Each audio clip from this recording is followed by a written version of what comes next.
The definition of premature birth is any newborn baby who are born before 37 completed week of gestation age.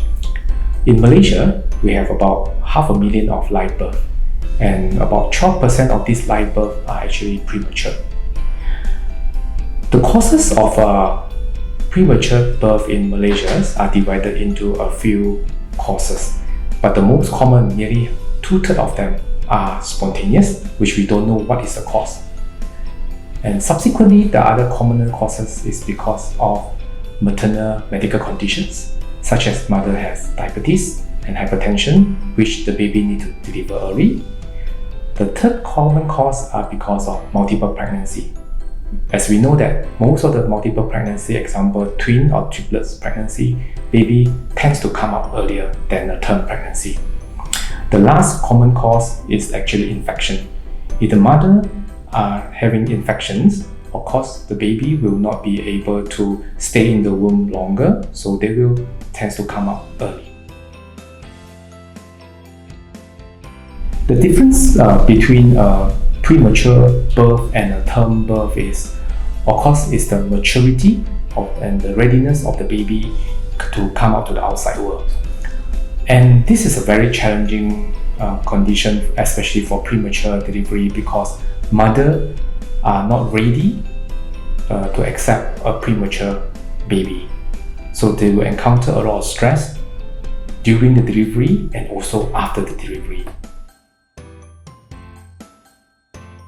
The health complications that encountered by a premature babies, I can divide into two main groups. One is the early complication, another one is a late complication.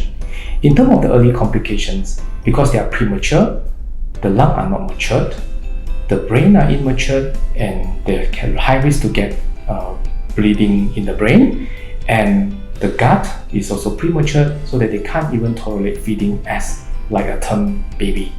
In terms of the long-term complications, they will have a problem with the eye and hearing, and the most crucial part is the milestone development is going to be delayed compared with the term baby.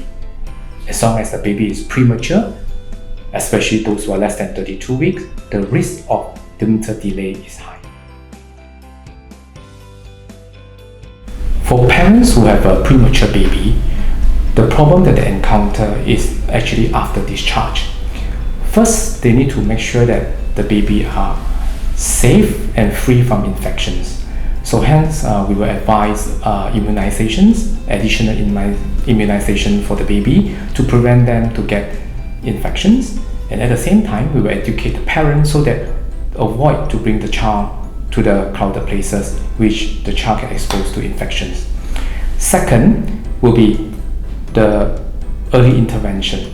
As I mentioned just now, premature baby will have global developmental delay. So what happens is we will need to give them early intervention so that we can identify this group of baby who has developmental delay, and intervention can be given to them so that they can catch up the development later.